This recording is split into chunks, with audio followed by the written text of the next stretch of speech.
Bismillahirrahmanirrahim. Assalamualaikum warahmatullahi wabarakatuh. Alhamdulillahi rabbil alamin. Wabihi nasta'inu ala umuri dunya waddin. Wassalatu wassalamu ala asrafil anbiya wal mursalin wa ala alihi wa ashabihi al-mujahidin al-zahirin. Asyhadu an la ilaha illallah wahdahu la syarika lah wa asyhadu anna sayyidana nabiyyuna habibina Muhammadan abduhu wa rasuluhu wa la nabiyya wa rasula ba'dah. Wa qala Allah ta'ala fil kitabihil karim, a'udzu billahi minasyaitonir rajim. Ya ayyuhalladzina amanu may yartada minkum 'an dinihi fasawfa ya'tillahu biqaumin yuhibbuhum wa yuhibbunah Azillati 'alal mu'minin 'izzati 'alal kafirin yujahiduna fi sabilillah wa la yakhafuna lawmatal laim dzalika fadlullah yu'tihi man yasha wallahu wasi'un 'alim. Sadaqallahul azim wa nahnu 'ala dzalika minasyahidin wasyakirin walhamdulillahi rabbil alamin.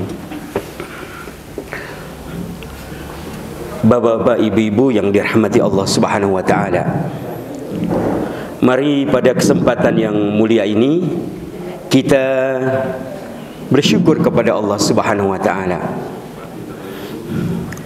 Bersyukur atas semua karunia dan kebaikan yang Allah berikan kepada kita, sehingga di pagi ini Allah masih mengembirakan kita. Kita semua berharap hari ini, pagi ini kita bahagia karena dibahagiakan oleh Allah. Salah satu bentuk orang itu bahagia, wajahnya apa? Iya, wajahnya ceria. Minimal bercahaya seperti wajahnya Ustadz. Karena ada dua lampu. Ketika hari ini kita merasa bahagia karena dibahagiakan oleh Allah, ketika hari ini kita merasa bahagia karena dibahagiakan oleh Allah, fa insyaallah ketika pagi itu adalah awal yang terbaik bagi seorang mukmin.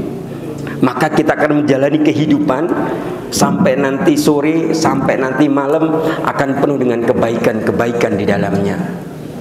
Tetapi kalau kita memulai pagi ini dengan senyum yang tersenyum sih tapi kecut, gitu ya. Kemudian di rumah sudah ada masalah, komunikasi sudah tidak harmonis lagi, suaranya sudah tidak lembut lagi, gitu ya. Maka itu akan mengkondisikan pikiran kita, mengkondisikan hati kita, dan yang pasti akan mengkondisikan kehidupan kita hari ini. Maka sekali lagi kita bersyukur hari ini kita dibahagiakan oleh Allah, digembirakan oleh Allah dengan kita berkumpul di majelis ilmu ini dalam rangka untuk taqarrub ilallah. Semoga apa yang hari ini kita dapatkan karunia Allah itu menjadi wasilah Allah mengangkat kita ke makom atau derajat yang tinggi di sisi Allah Subhanahu wa taala. Amin ya rabbal alamin. Salat dan salam semoga Allah limpah curahkan kepada junjungan Nabi besar Muhammad sallallahu alaihi wasallam, kepada ahlul bait yang disucikan, pada para sahabat ridwanullah alaihim, dan juga kepada seluruh mukmin, mukminat di seluruh penjuru negeri dan bumi yang sampai hari ini masih istiqomah di jalan Allah Subhanahu wa taala. Mari kita memulai kajian pagi ini dengan memohon kebaikan-kebaikan dari Allah. Semoga dengan kehadiran kita di majelis ini menyebabkan Allah mengampuni segala dosa dan kemaksiatan kita. Semoga dengan kehadiran kita di majelis ini Allah menghindarkan kita dari bala dan bencana.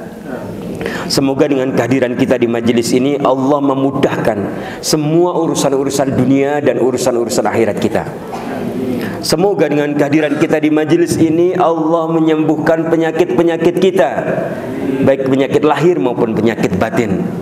Dan semoga dengan kehadiran kita di majelis ini Allah melimpah ruahkan rezeki lahir dan batin kepada kita sekalian. Allahumma amin. Bapak Ibu yang dirahmati Allah Subhanahu wa taala, alhamdulillah hari ini kita akan melanjutkan kajian kita tentang Tibbun Nabawi. setelah kita memberikan mukodimah 2 kali pertemuan, mukodimahnya 2 kali pertemuan, maka hari ini akan masuk terkait dengan apa sih Tibun Nabawi itu. Akan masuk. Kalau kemarin kita baru ketuk pintu, sekarang pintu sudah dibuka, sekarang kita mau masuk sebuah pintu dari rumah yang megah, rumah yang dahsyat sekali, namanya rumah Tibun Nabawi. Kita akan masuk di dalamnya. Nanti kita lihat lantainya seperti apa, dinding-dindingnya seperti apa, hiasannya kayak apa, lampunya seperti apa. Bahkan kalau kita ingin nanti, kalau sudah masuk ke rumah, kita akan dikasih hidangan, menu-menu yang dahsyat sekali. Nah, gitu ya. Maka kalau nanti kita baru masuk, nggak mungkin kita langsung dapat menu kan. Nah, kita masuk dulu, mengenal dulu. Nanti sama pihak tuan rumah dari Tibun Nabawi itu akan dikenalkan. Oh, ini pintu menuju kepada kesehatan tuh ini. Oh, ini jendelanya, gitu ya. Oh, ini hiasan sebelah kanannya, hiasan sebelah kirinya, dan seterusnya. Bapak Ibu yang dirahmati Allah Subhanahu wa taala. Saya pernah nulis dalam sebuah media gitu ya. Tulisan itu berisi seruan ya.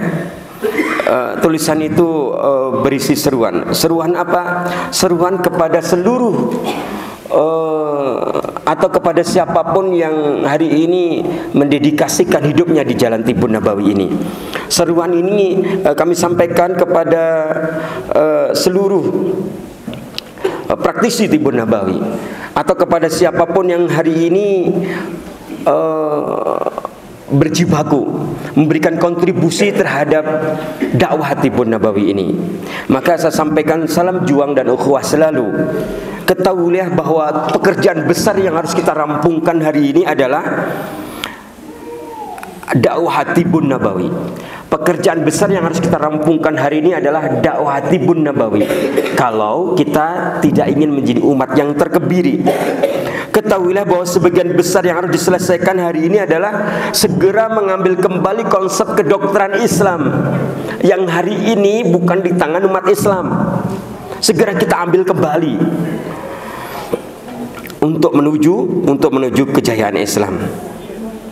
Ketahuilah bahwa dengan kembali kepada sunnah pengobatan yang disyariatkan Allah Subhanahu wa taala, maka umat ini akan menjadi sehat, akan menjadi kuat menuju peradaban Islam yang besar, yang kemudian menjadi rujukan semua peradaban yang lain di muka bumi ini.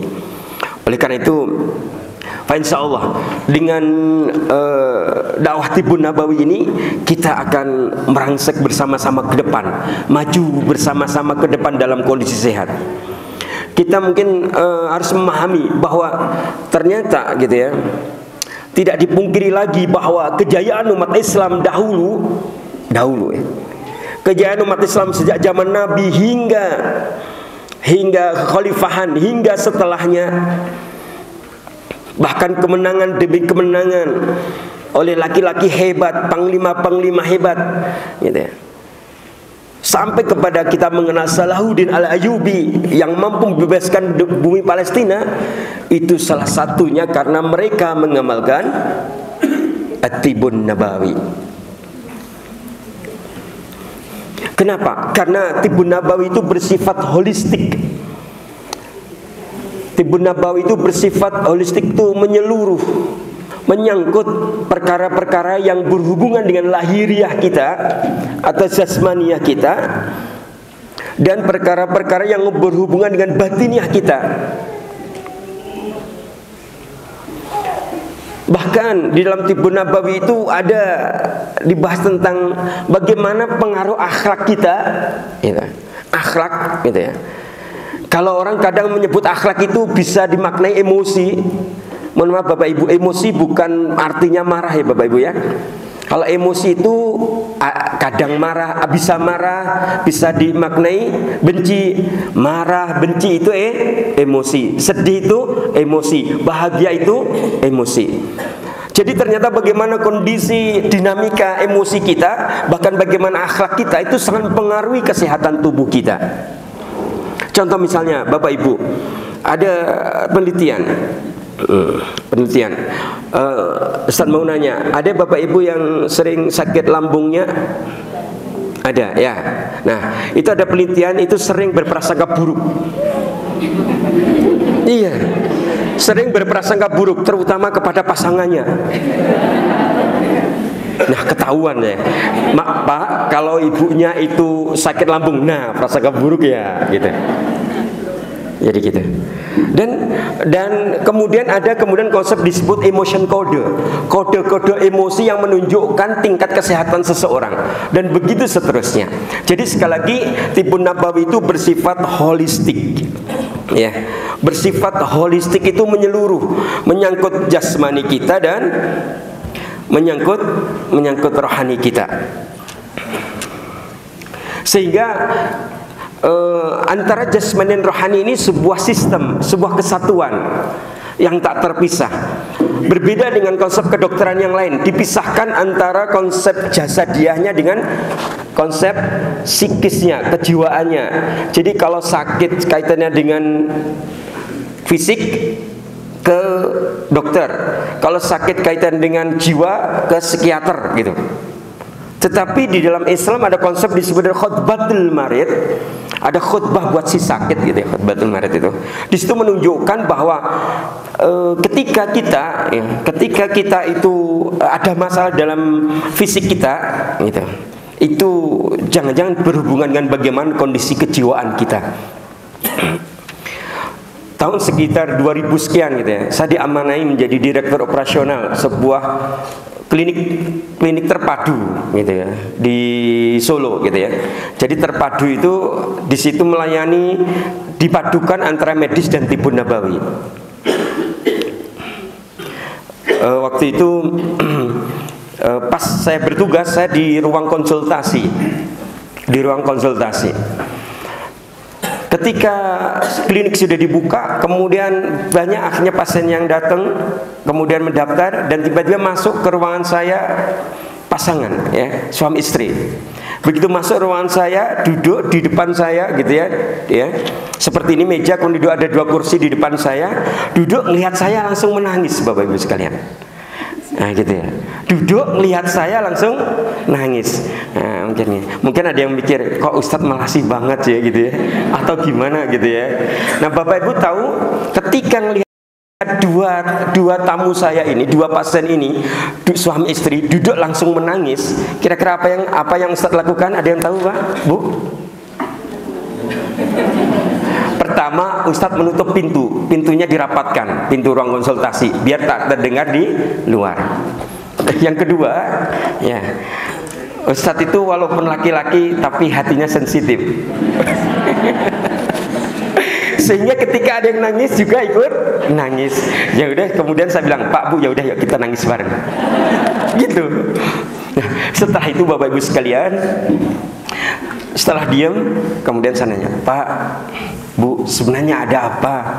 Kenapa masuk ruangan saya, melihat saya duduk tiba-tiba langsung menangis? Apakah ada yang salah dalam diri saya? Atau saya itu terlalu prihatin bagaimana sehingga Bapak terlalu kasihan dengan saya? Kemudian ibunya yang bilang, tidak Ustadz, gitu. Ustadz langsung gitu, Ustadz bisa nggak menyembuhkan penyakit saya? Langsung begitu ibunya itu. Kira-kira jawaban Ustadz gimana Bu? Pak? Jadi ibunya tiba-tiba bilang, Ustadz bisa nggak menyembuhkan penyakit saya? Kemudian saya diam. Setelah itu saya bilang, Pak, Bu, mohon maaf, saya tidak bisa. Apa yang terjadi? Bapak Ibu nangis lagi. Setelah nangis, tapi saya nggak ikut nangis. Saya nggak mau cengeng yang kedua kalinya. Setelah itu, setelah nangis reda, saya bilang, Pak, Bu, saya memang tidak bisa, tetapi Allah semua bisa. Saya katakan 3 kali, Bapak Ibu. Allah semua bisa. Sampai saya agak keras, sampai dia agak kaget. Allah semua bisa. Langsung kaget, langsung diam. Gitu ya. Terus kemudian saya nanya, Pak Ibu sebenarnya ada apa tuh, gitu kan? Nah, kemudian ternyata ibu ini cerita, Ustadz, berapa hari yang lalu saya di sebuah apotik, saya beli obat, menebus obat dari resep dokter.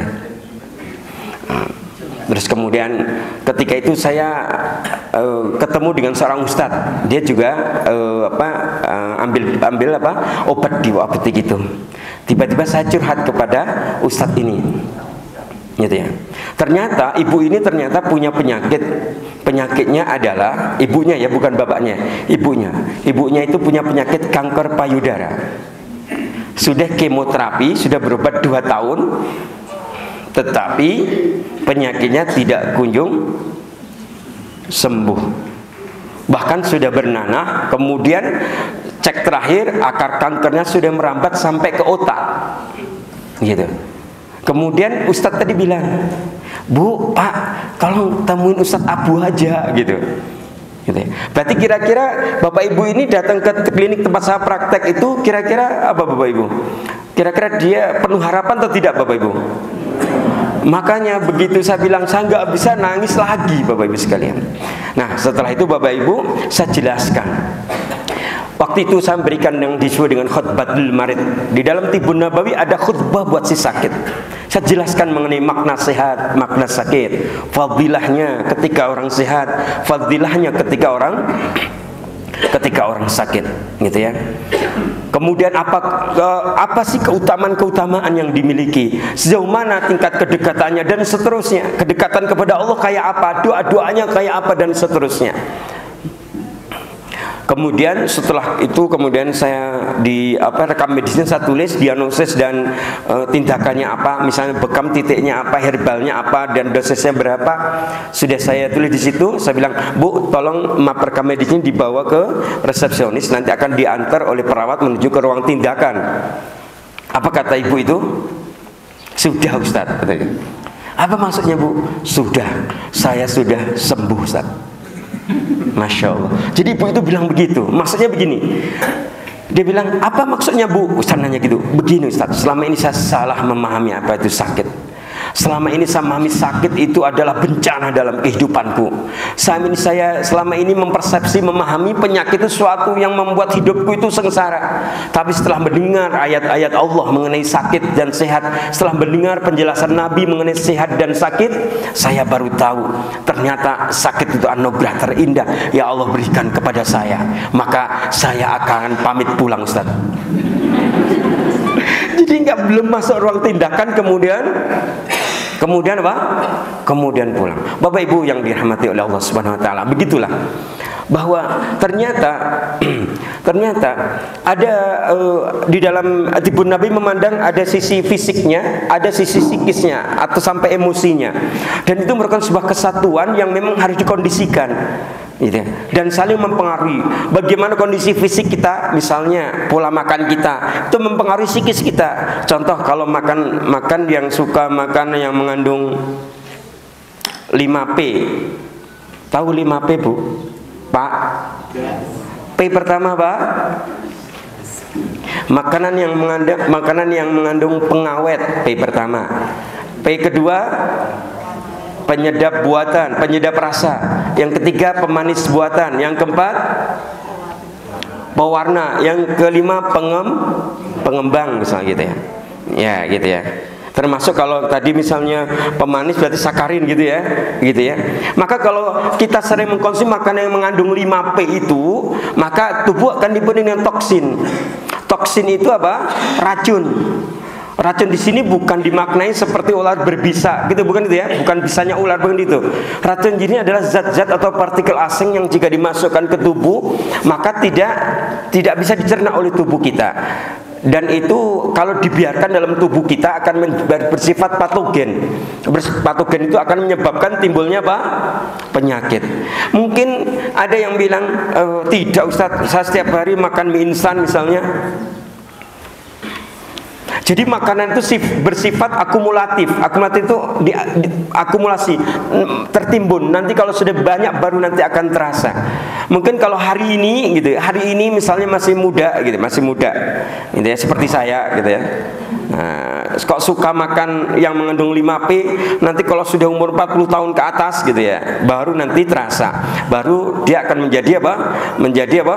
Pengusaha pabrik, pengusaha, dia punya pabrik, ada pabrik gula, ada pabrik kristal asam urat, gitu ya, gitu ya, dan sebagainya, gitu. Nggak terasa begitu, karena memang sekali lagi penyakit itu sebenarnya akumulasi dari apa yang kita makan. Yang kedua, akumulasi dari apa yang kita pikirkan dan kondisi kejiwaan yang dominan dalam diri kita atau emosi yang dominan dalam diri kita. Jadi gitu. Maka kenapa Ustadz sering sampaikan kalau memulai kajian itu pasti ngajak senyum, ngajak bahagia. Bahkan kalau perlu, ayo mari bersama-sama ekspresi bahagia gitu.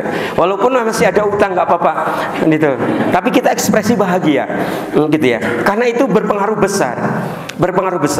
Kalau kita misalnya senyum, kita memikirkan hal-hal yang menyenangkan, memikirkan hal-hal yang membahagiakan, maka otak kita akan merespon sangat cepat dan mengkondisikan tubuh kita. Nggak apalah kita itu misalnya jadi nggak apalah misalnya hari ini rezekinya banyak kan itu, yang penting bahagia kan itu misalnya.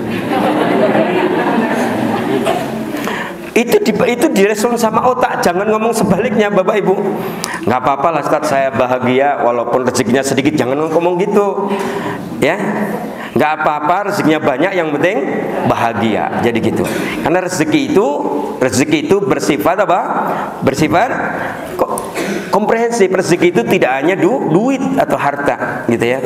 Termasuk ketika kita berada di majelis ilmu itu rezeki. Bapak Ibu yang dirahmati Allah Subhanahu wa taala. Dalam hal ini Bapak Ibu, kenapa Tibbun Nabawi itu adalah dakwah besar yang harus kita rampungkan? Karena dalam Tibbun Nabawi itu ada dakwah dan perjuangan Bapak Ibu. Ada dakwah dan perjuangan. Di antaranya adalah, Bapak Ibu sekalian, apa dakwah dan perjuangannya? Ya tadi, bahwa nanti akan ditunjukkan bahwa dulu benar-benar Tibbun Nabawi itu mengalami masa keemasan, masa kejayaan yang luar biasa. Sampai kemudian nanti akan dibuktikan dengan bukti sejarah, data-data rumah sakit Islam yang sangat besar di berbagai negara gitu. Kemudian muncul banyak sekali dokter-dokter yang ulama yang dokter dengan berbagai kitab-kitab khas mereka. Dari kitab-kitab patologi, ilmu tentang penyakit, kitab-kitab farmasi, ilmu tentang pengobatan, sampai kitab-kitab diagnosis, sampai kitab tentang pembedahan misalnya. Itu dokternya Abu Qasim namanya, Dokter Zahrawi, Az-Zahrawi misalnya. Ternyata begitu, tetapi gitu ya. Kemudian masa berlalu, tahun berganti, musim berubah gitu kan ya.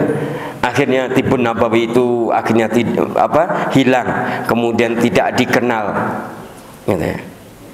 Bahkan kita yang mengaku muslim, yang mengaku mukmin misalnya, benar-benar tidak mengenal apa itu Tibbun Nabawi gitu. Kalau kita nggak mengenal, nggak mungkin kita mempraktekannya. Maka sekali lagi dalam Tibbun Nabawi ada dakwah dan perjuangan. Ya. Yang kedua adalah kita itu kenapa ada dakwah dan perjuangan dalam rangka kita itu hijrah Bapak Ibu, mengajak untuk hijrah dari pengobatan yang berbau syirik kepada pengobatan yang syar'i gitu. Dari obat-obatan yang haram ke obat-obatan yang halal dan suci. Begitu kita ngajaknya.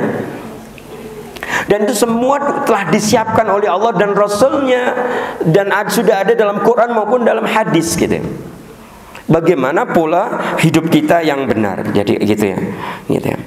Oleh karena itu kita semua memahami bahwa Islam yang merupakan din yang mengatur seluruh dimensi kehidupan kita, maka di dalamnya juga ya, di dalamnya dalam hal ini adalah Quran dan Sunnah juga dibahas terkait dengan pengobatan, terkait dengan penyakit, terkait dengan perawatan gitu ya.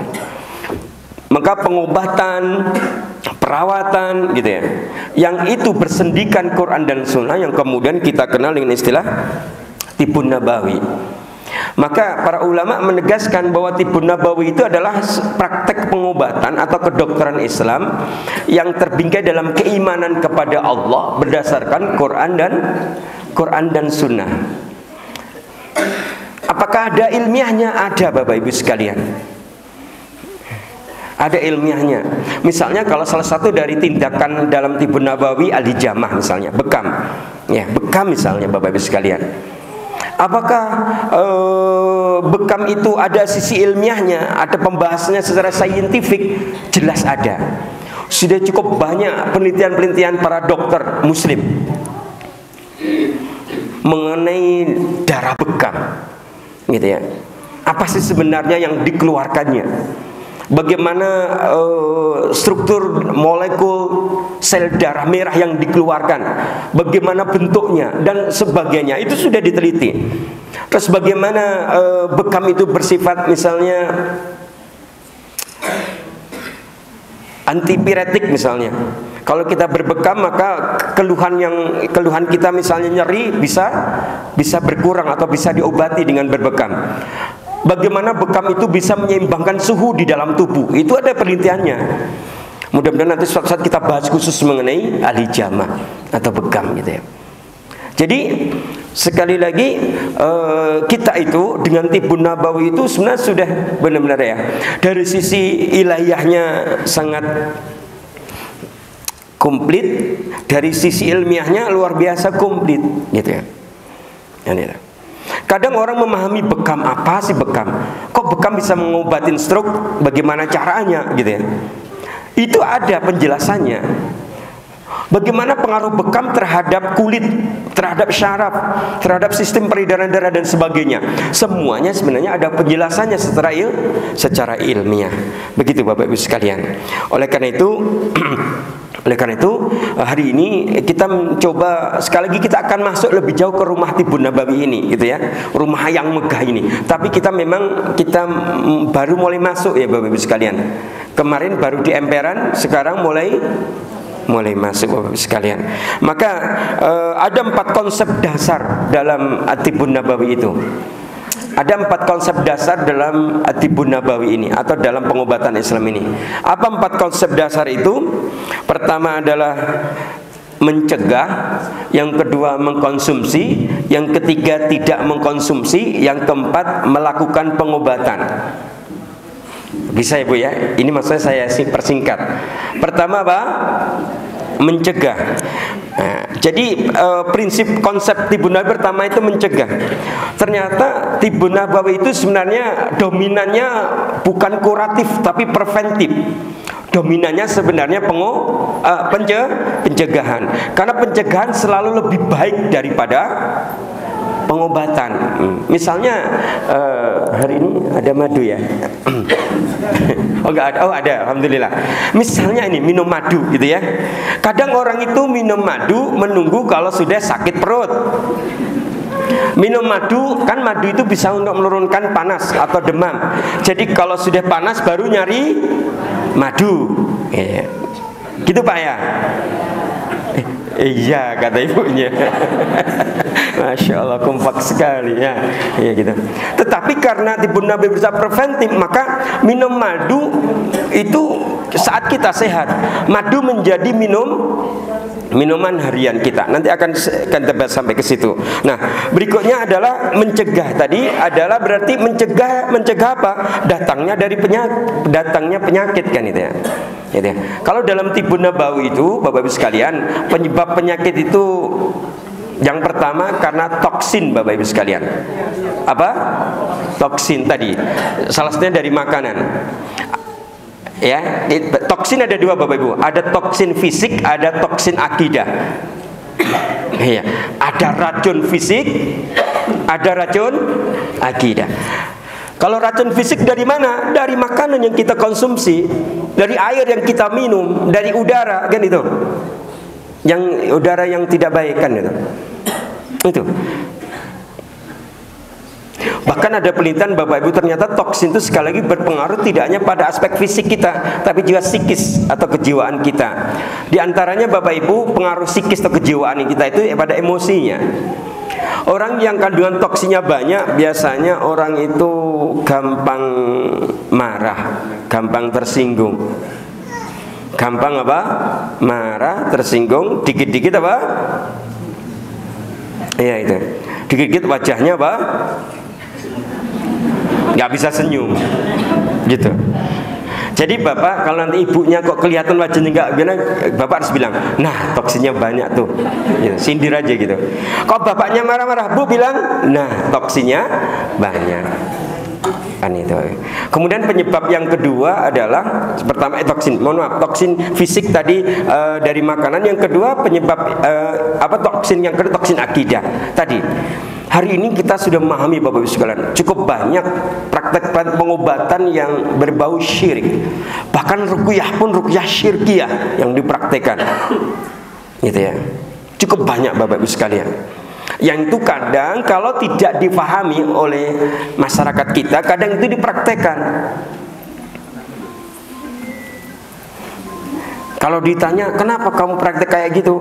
Kan saya kadang dia menyebutnya, saya kan datang ke orang pintar. Bahkan orang nyebutnya Pak Kiai loh itu, gitu ya. Tapi prakteknya adalah yang berbau apa? Kesyirikan. Bahkan dijelaskan juga misalnya oleh ulama bahwa syirik dalam dunia pengobatan itu haram, kan itu. Jadi itu toksin. Penyebabnya pertama toksin. Maka kita harus mencegah gitu. Karena memang konsep pertama mencegah datangnya penyakit, kan itu. Kemudian selain toksin, yang kedua adalah penyebab kedua adalah ini suhu yang berlebihan dalam tubuh. Kalau ini gitu ya. Jadi di tubuh kita itu Bapak Ibu sekalian, kalau misalnya kita belajar misal dalam ilmu herbalogi, ada disebut dengan asas herbal. Itu ada di situ ada unsur air, ada unsur angin, ada unsur api, ada unsur tanah, gitu ya. Gitu ya. Nah, di situ difahami. Nah, gitu ya. Ini bukan avatar deh Bapak Ibu, bukan. Nanti kirain avatar lagi, bukan ya. Gitu ya. Jadi memang di dalam herbologi ada konsep asas herbal itu. Maksudnya begini, itu untuk memudahkan para tulabiyah dalam mempelajari herbologi, gitu ya. Asas pertama misalnya air, gitu ya. Air itu, unsur air itu sifatnya adalah sejuk basah. Ya, sejuk basah. Nah, air itu gitu ya, sejuk basah. Nah, unsurnya namanya air.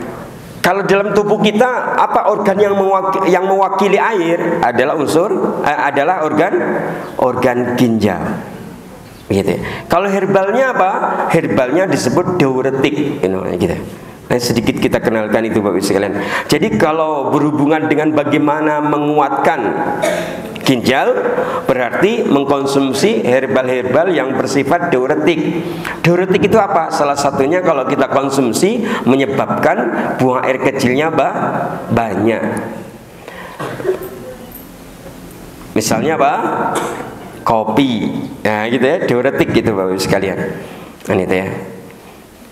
Terus kemudian berarti kalau misalnya begitu, unsur air ini disebut dengan unsur sejuk atau unsur dingin dalam tubuh kita. Maka kalau itu bermasalah, misalnya nih seharusnya ginjal itu kan sifatnya apa Bapak Ibu? Sejuk basah. Kok di situ nggak sejuk basah, misalnya ada unsur panasnya, maka bermasalah tubuh kita. Oke, kita langsung yang ketiga. Yang kedua kan angin. Ya, kita yang ketiga yaitu unsur panas dulu. Unsur api. Nah, unsur api ini sifatnya adalah kering panas. Kering panas itu api. Kering panas. Nah, kalau dalam tubuh kita diwakili oleh apa? Organ jantung dan paru-paru. Makanya karena ini bersifat kering panas, maka tidak boleh lembab. Dada kita ini, ya, jantung dan paru-paru kita nggak boleh lembab, karena nanti akan bermasalah. Suhunya seharusnya panas, bakal turun, dan begitu seterusnya. Jadi pertama tadi toksin, yang kedua apa? keseimbangan suhu di dalam tubuh. Jadi kayak gitu. Dan masih ada yang lainnya. Nah, dari sini Bapak Ibu kita memahami mencegah gitu ya. Contoh misalnya Bapak Ibu misalnya mau bekam, misalnya Bapak Ibu, maka berbekamlah saat sehat, jangan menunggu sakit. Bapak Ibu mau mengkonsumsi habatus sauda, karena di sana ada dawai likulli da'in gitu ya, obat dari segala penyakit kecuali asam, kecuali kematian kan gitu. Kalau kita mau mengkonsumsi, maka jangan menunggu sakit. Apakah boleh Ustaz nggak sakit mengkonsumsi habas sauda? Boleh. Karena habas sauda itu bahasa kita sayur, bijinya kan, biji habbah, biji hitam itu sayur gitu ya. Ini. Dan begitu seterusnya. Kemudian yang kedua, tadi kan pertama mencegah, yang kedua mengkonsumsi. Konsep Tibbun Nabawi yang kedua mengkonsumsi. Mengkonsumsi apa? Makanan yang halal dan berkualitas tentunya. Halal dan berkualitas. Maka kalau dalam bahasa Quran itu kullu wasrobu halalan thayyiban gitu. Bahkan ada mata kuliah di perkuliahan Tibbun Nabawi itu, mata kuliah judulnya kullu wasrobu halalan thayyiban. Di situ ditegaskan bahwa kita itu boleh makan minum apapun. Syaratnya 3. Pertama halal, yang kedua thayyib, yang ketiga mubarakan. Apapun boleh, tapi syaratnya 3 ini. Gitu ya. Halal misalnya. Halal itu dari mana? Pertama ya, kalau yang saya pelajari halal itu ada 2. Pertama sumbernya, yang kedua zatnya gitu. Sumbernya, yang kedua zatnya. Yang kedua thayyib. Thayyib itu berarti kondisi baik itu berarti pertama bergizi, berarti tidak basi gitu ya. Yang ketiga apa? Ya bersifat produktif di dalam tubuh. Kan itu. Yang ketiga mubarakan, berarti ketika makan dan minum menggunakan apa? Adab ketika makan dan minum, kan itu. Apakah ada Ustadz halal tapi tidak thayyib? Ada Bapak Ibu sekalian. Contoh misalnya gimana? Halal enggak thayyib. Misalnya ada bapak punya masalah hipertensi misalnya. Nah, terus halal, bapak punya duit karena dari bekerja halal gitu ya. Nah, kemudian beli apa? Di situ di sate lawu gitu ya, beli sate kambing gitu ya, beli sate kambing gitu ya. Sate kambing itu jadi halal karena dibeli dari harta yang halal, tapi tidak thayyib karena dia punya masalah hipertensi, jadi kayak gitu. Maka sekali lagi konsep kedua dalam Tibbun Nabawi itu kita mengkonsumsi makanan yang halal dan berkualitas. Berarti syaratnya 3, halal, thayyib dan mubarakan. Ya. Ada nggak Ustadz tidak halal tapi thayyib? Ada nggak? Tidak halal tapi thayyib? Ada nggak Pak? Bu? Tidak halal tapi thayyib ada nggak? Ada atau tidak ada?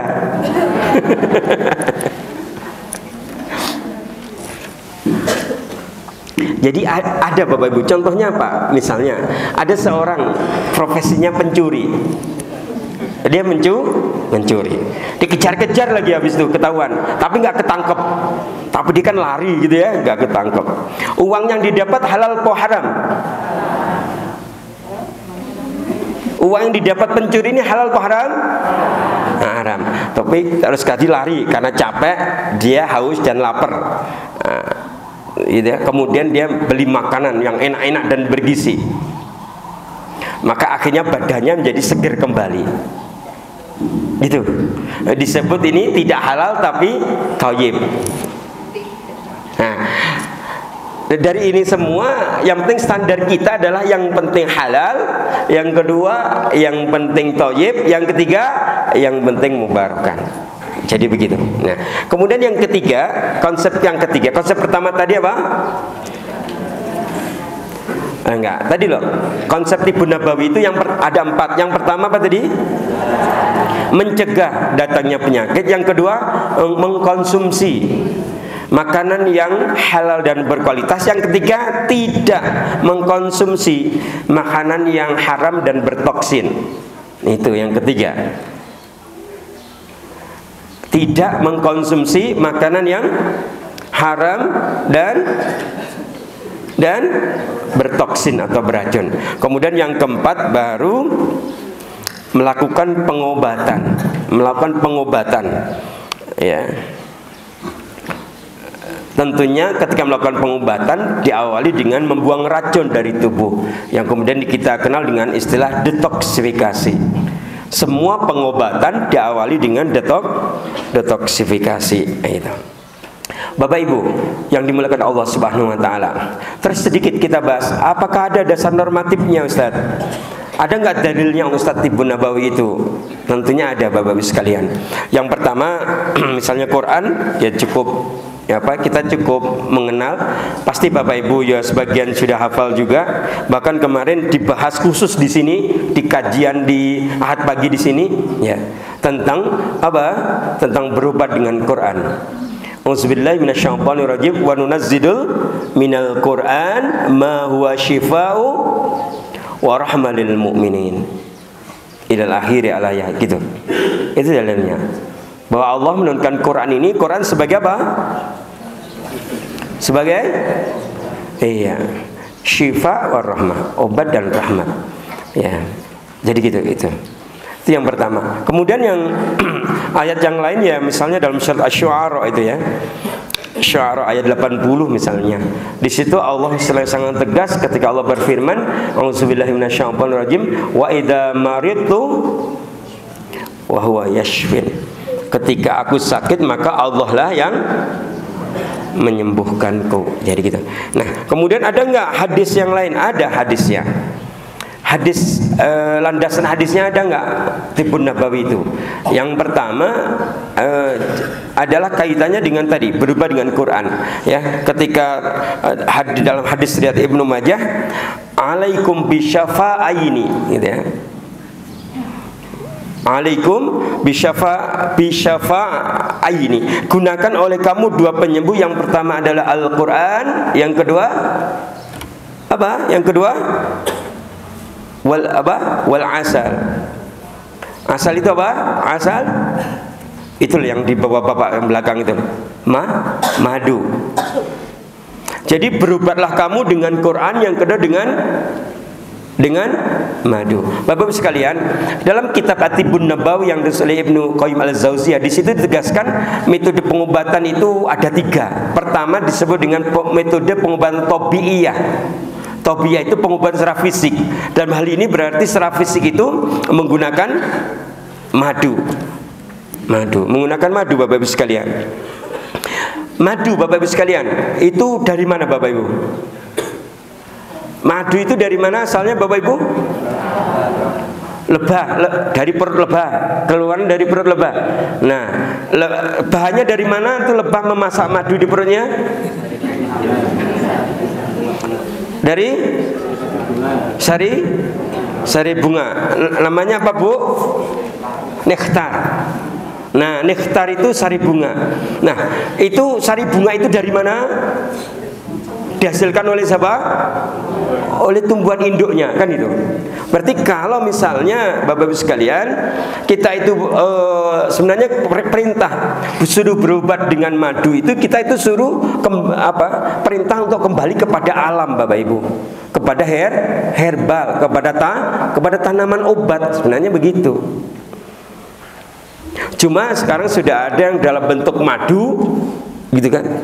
Ada yang dalam bentuk batangnya, daunnya, buahnya, bunganya, akarnya, umbinya, ya, dan sebagainya, Bapak-Ibu sekalian. Nah, itu ya, Bapak-Ibu yang dirahmati Allah Subhanahu wa taala. Kemudian Ibnu Qayyim menjelaskan juga yang kedua adalah namanya metode pengobatan ilahiyah. Berarti bil Quran yang tadi, dengan Quran. Nah, jadi bisa pengobatan yang tabiiyah, yang kedua bisa dengan ilahiyah, dengan Quran. Kemudian beliau menjelaskan ada yang ketiga, yaitu gabungan dari dua-duanya, namanya disinergikan. dia berobat dengan cara ilahiyah, juga dengan cara tabiiyah. Dia minum herbal misalnya, tapi juga dia terapi dengan Quran.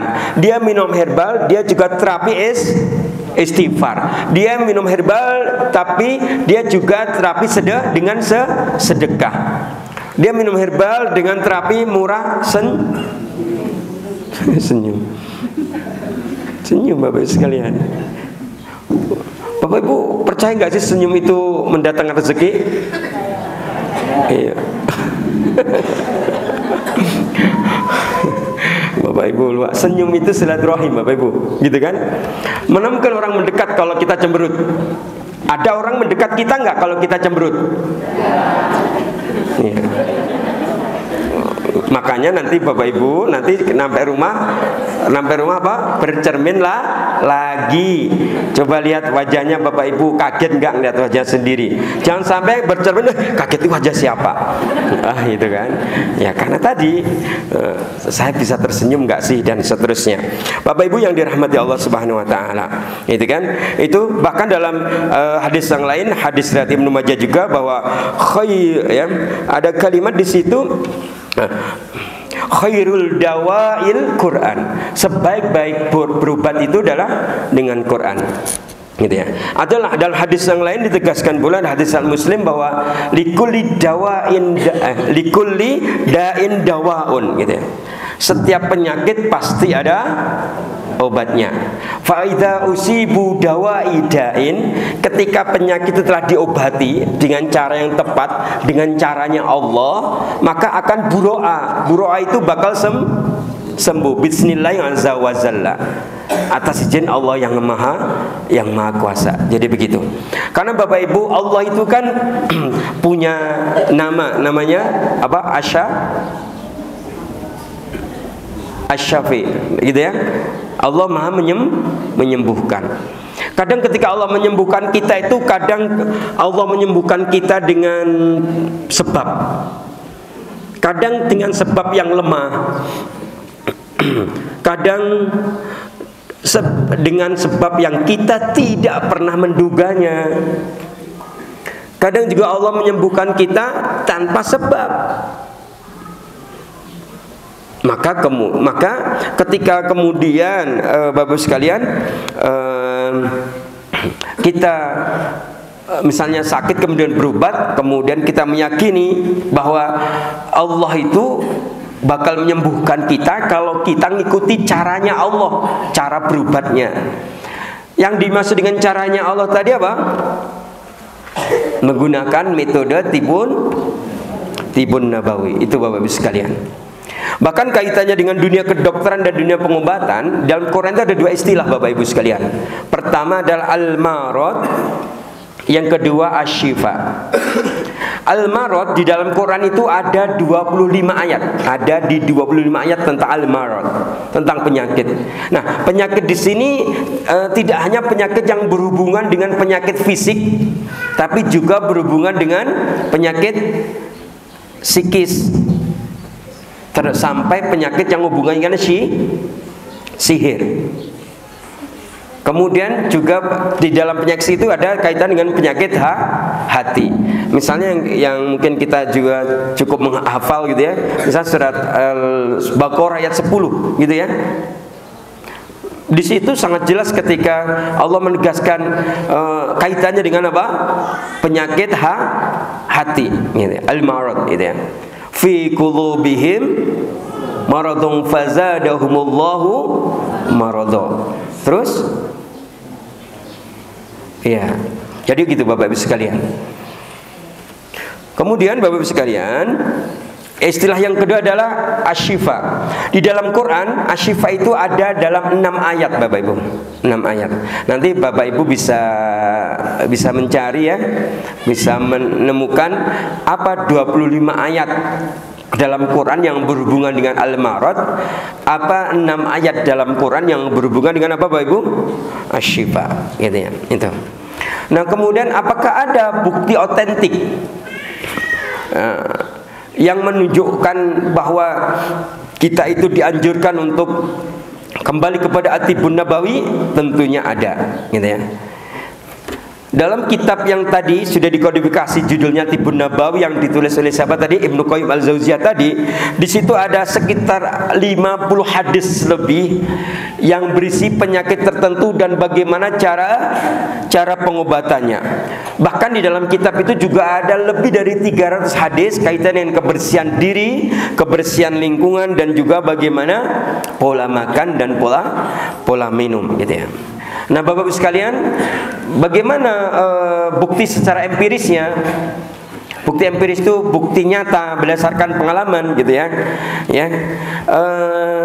Berdasarkan sedikit pengalaman yang saya alami gitu ya, sebagai praktisi Tibbun Nabawi gitu ya, yang praktek gitu ya, cukup banyak yang sudah Allah sembuhkan dengan metode Tibbun Nabawi ini.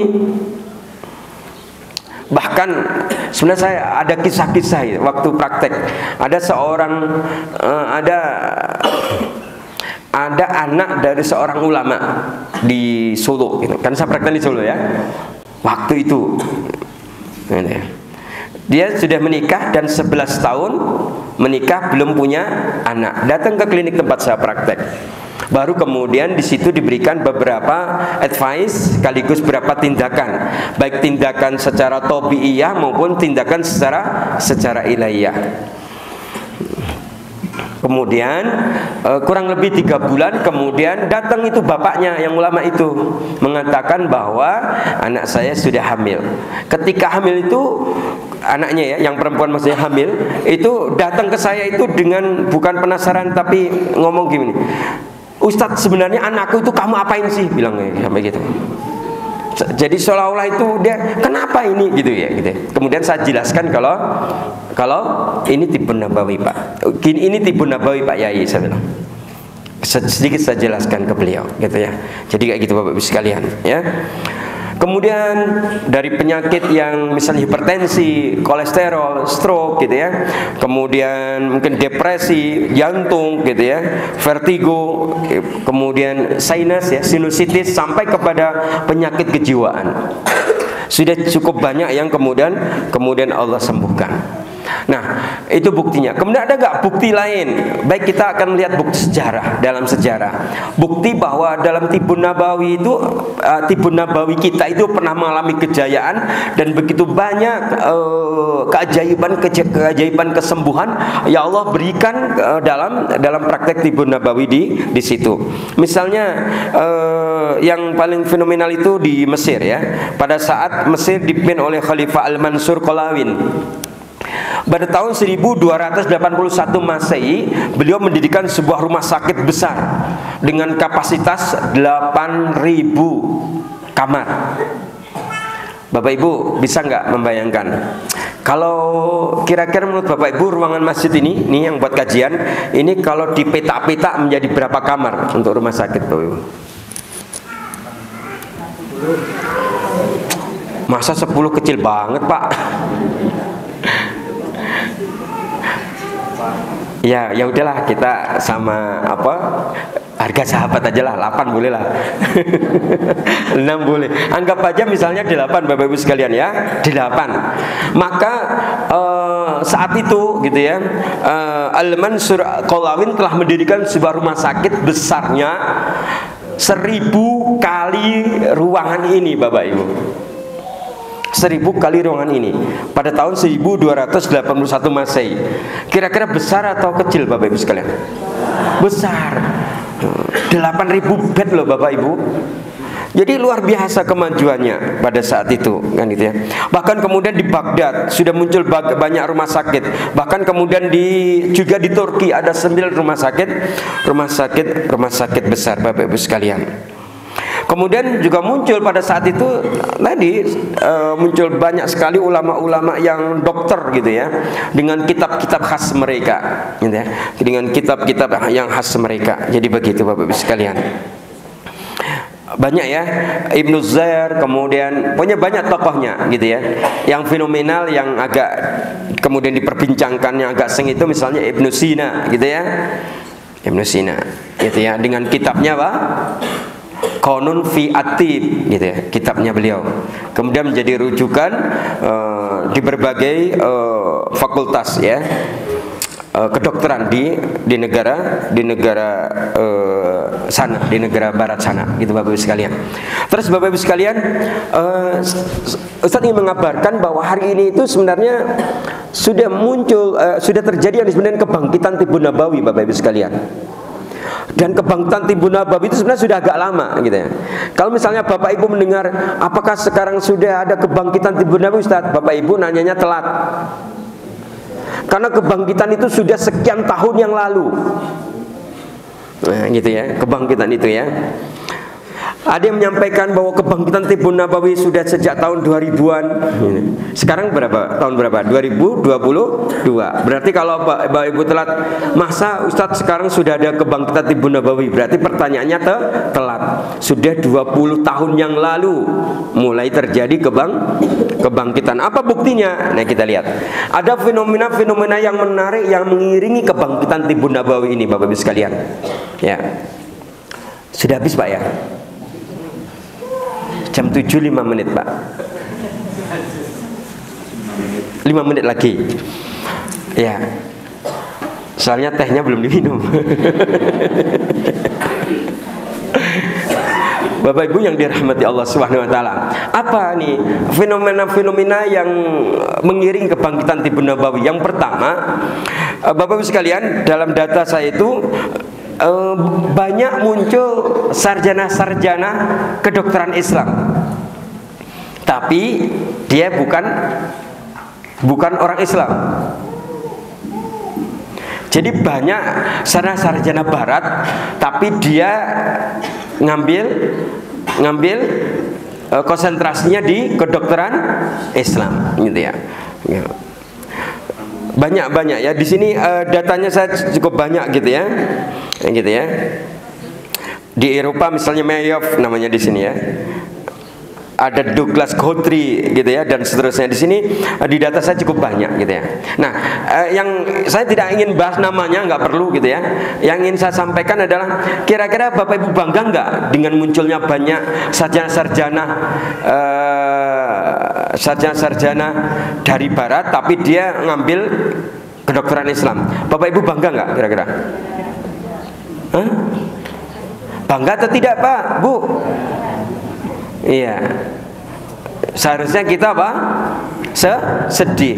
Kenapa sedih? Seharusnya siapa yang menjadi sarjana kedokteran Islam? Harusnya kita, kan, gitu kan? Nah, itu seharusnya kita, Bapak Ibu sekalian. Makanya tadi saya katakan bahwa maka pekerjaan besar yang dirampungkan adalah segera mengambil kembali konsep kedokteran Islam. Kalau kita tidak ingin terkebiri, kan, itu ya. Itu yang pertama, Bapak Ibu sekalian. Fenomena kedua, Bapak Ibu sekalian. Fenomena yang mengiringi munculnya kebangkitan Tibun Nabawi adalah sekarang munculnya pakar-pakar bekam atau al-hajam dari Barat. Nah, Muslim, Bapak Ibu sekalian. Pakar bekam dari Barat dan gak beragama Islam. Kira-kira gimana, Bapak Ibu? Kita bangga nggak, Bapak Ibu? Ya, kita sedih lagi lah. Siapa seharusnya pakar bekam itu? Kan saya lihat Bapak Ibu di sini kan wajah-wajahnya wajah-wajah pakar bekam gitu. Iya. Kan ntar lagi katanya mau ada daurah di sini, kan, itu. Kita belajar bersama dan segera praktekkan, gitu. Nah, gitu.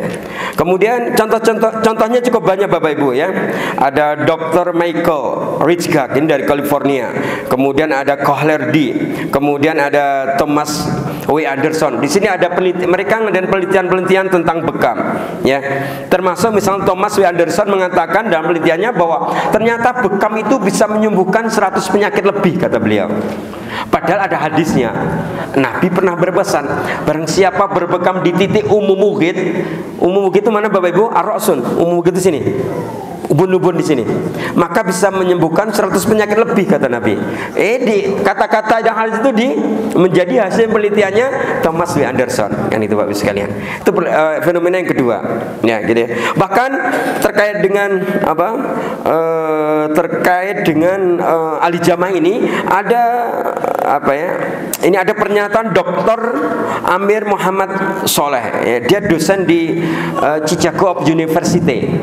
ya, dosen dari Universitas Chicago, gitu ya. Beliau mengatakan bahwa baca dan perhatikanlah. Ini bukan urusan dukung mendukung sunnah, tapi ini murni kepada pendekatan ilmiah, gitu ya.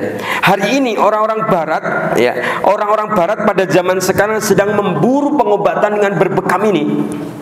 Orang Barat itu sekarang. Jadi orang Barat sekarang Bapak Ibu nyari mana tempat bekam gitu. Kenapa? Karena mereka menyadari apa? Kehebatan dari bekam itu. Walaupun umat Islam sendiri masih sering menyaksikannya. Masa bekam bisa gitu ya? Masa bekam bisa menjaga dan mengeratkan keharmonisan suami istri, masa? Enggak percaya itu. Padahal ada, bisa bekam bisa mengharmoniskan hubungan suami istri, Bapak Ibu. Enggak percaya, nanti kita buktikan. Gitu Bapak Ibu sekalian ya. Gitu ya. Bahkan masih kata beliau, sekarang ini Bapak Ibu sekalian, ya, sekarang ini Bapak sekalian, ya, ternyata al-hijamah, bekam itu masuk menjadi mata kuliah wajib di fakultas kedokteran di Amerika, Bapak Ibu sekalian. Maka setiap mahasiswa di fakultas kedokteran harus mengambil mata kuliah bekam. Masya Allah, gitu kan? Sedangkan kita sendiri belum tahu apa itu bekam. Mungkin sampai akhirnya tidak menghiraukannya. Jadi kayak gitu Bapak Ibu sekalian. Gitu. Kemudian banyak fenomena-fenomena yang lain yang mungkin nanti insya Allah akan kita bahas di pertemuan yang akan datang, termasuk hal-hal yang hiasan-hiasan dalam rumah tadi. Kita akan membahas lebih jauh. Insya Allah seperti itu. Wallahu ta'ala alam. Mudah-mudahan apa yang hari ini kita bahas memberikan inspirasi dan motivasi kita untuk bangkit bersaksi, untuk mengatakannya hak itu hak dan mengatakan batil itu batil. Ani akhiri wa afu minkum fastabil khairat bil sabilil haq. Wassalamualaikum warahmatullahi wabarakatuh.